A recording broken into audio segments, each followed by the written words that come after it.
Starting a new life is hard. By definition, when you start a new life, you have to put off the old life. As it says in 2 Corinthians chapter 5, verse 17, "Therefore, if anyone is in Christ, he is a new creation. The old has passed away, and see, the new has come." The past couple of weeks have been a lot of saying goodbye to the old life, and we wanted to give you all an update on where we're at on our journey to El Salvador. So, here's what we've been up to the past couple of weeks. First of all, we have been getting rid of all of our stuff. And when I say all, I mean all. We are only going to take suitcases to El Salvador with us, and not much fits in a suitcase, so we have been getting rid of absolutely everything. One of the things that's been hardest for me to get rid of are all of the books that I used to have. I love to read, and I also just love to have books and be surrounded by books. And so those were really hard for me to part with, but they're heavy and they take up a lot of space. So I've moved more to digital books or borrowing them from the library for the time being. So this is what our den used to look like. And we have one sort of great room, like living area, kitchen, dining area, all in one big open space. And we've loved that. And as you can see from the first picture, it was well loved and well lived in. We were very comfortable. And this is what it looks like now.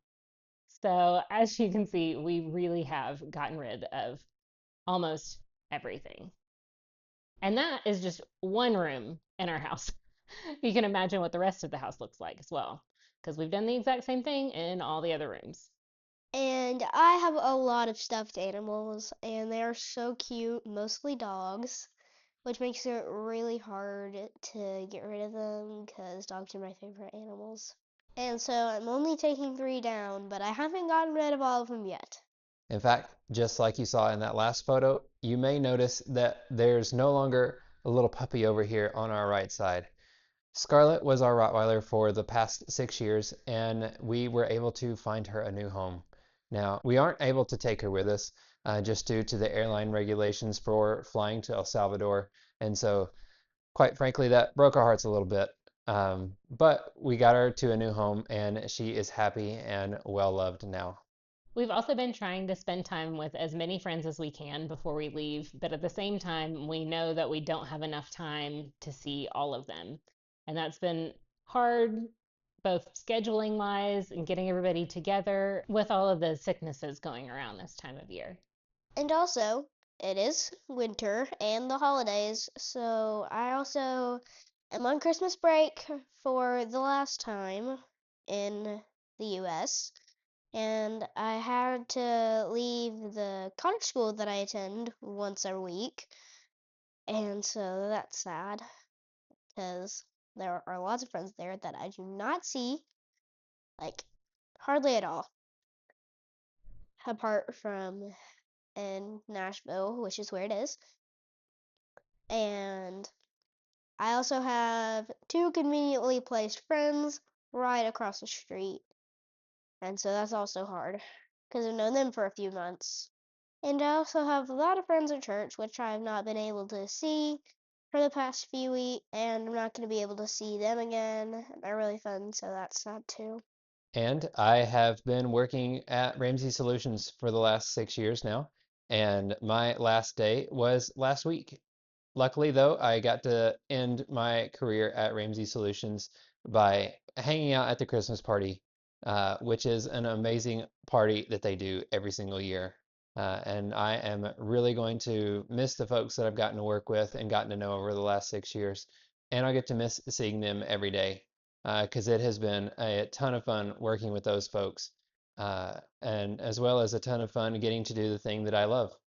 I had been singing in a local church choir for the past few months. So we would attend our church that we're members of, and then I also would go sing at another church. For those who don't know, I love to sing. I've been a part of choirs pretty much all of my life, and I actually even studied voice in college. And so being done, being a part of a choir, is really sad for me because it's something that's been such a big part of my life and something that I enjoy so much. And guess what happened to me on Christmas? I had a fever of all things. Woke up about 15 times in the middle of the night, too. 103 occasionally. It was not fun. I can tell you that. Lasted about 3 days. 3, 4. But don't worry, He's not feeling sick anymore. Otherwise, we wouldn't be sharing a microphone. And as you can imagine, with it being Christmas time, there's always usually some kind of family drama. I'm sure there's nothing like that in your families whatsoever. And with this being our last Christmas in the States for a while, the family drama was about 10x what it usually is. So that was super fun and made the holidays extra great. Chase has also been dealing with a pressure wound on his back, and whenever he has a wound or anything like that, I'm the one who helps him take care of that since he, can't see or feel that part of his back. And because of that, we've been doing lots of dressing changes. We also had to do some adjustments on his wheelchair to hopefully help that from getting worse. But even with all the hard things that we've been dealing with the past couple of weeks, we do have some good news. We were able to order Chase a new wheelchair.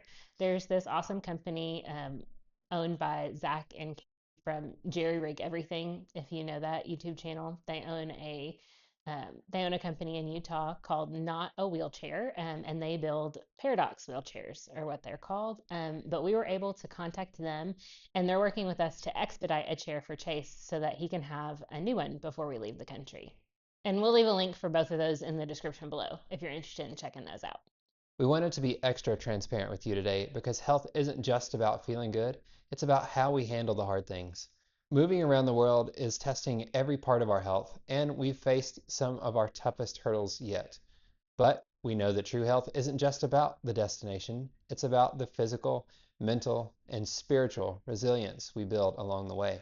We're more ready than ever to find healing in paradise, and we're so glad that you're a part of this adventure with us. If you're going through your own difficult situation right now, drop a comment below. Let's support each other's health journeys. We'll see you in the next episode of the Lewis Family Health Adventure.